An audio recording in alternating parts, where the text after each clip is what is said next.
Les phéochromocytomes. Le phéochromocytome est une tumeur surrénalienne développée aux dépens des cellules chromaffines et qui sécrète des catécholamines. Elle provoque une HTA persistante ou bien paroxystique. Les catécholamines sécrétées comportent la noradrénaline, l'adrénaline et la dopamine. Les phéochromocytomes peuvent être bénignes ou bien malignes.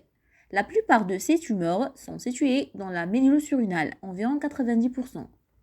Les phéochromocytomes peuvent également être localisés dans d'autres tissus comme les dérivés des cellules de la crête neurale. Les autres localisations sont les paraganglions de la chaîne sympathique, le long de l'aorte, dans le rétropéritoine et dans les glomus carotidiens. Aussi, on peut les trouver à la bifurcation aortique, le cerveau et le système génito-urinaire.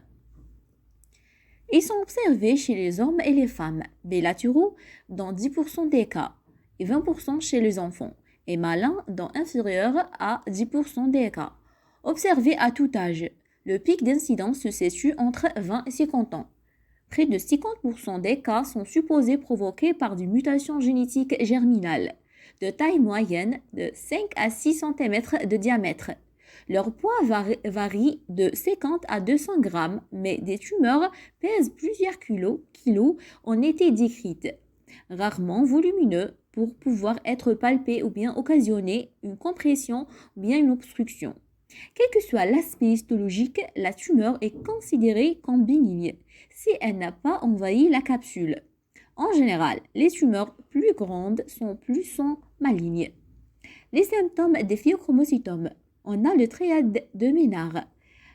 Céphalée, palpitations, sueur abondante. Il y a aussi nausées, vomissements, troubles visuels, dyspnie, parasthésie, constipation, peau froide, douleurs épigastriques et parasthésie. Pour diagnostiquer le phéochromocytome, on doit doser les méthanéphrines et les neurométhanéphrines, plasmatiques ou bien urinaires. Biologiquement, il y a les signes d'appel qui sont peu sensibles. Hémoconcentration, intolérance au glucose, hypocalémie, hyperglycémie et glucosurie. L'imagerie par TDM et IRM du thorax et de l'abdomen. Traitement donc repose sur l'association d'alpha et bêta-bloquants et l'ablation chirurgicale de la tumeur.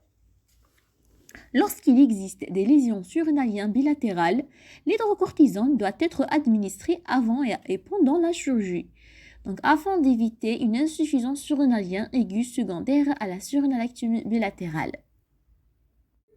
Les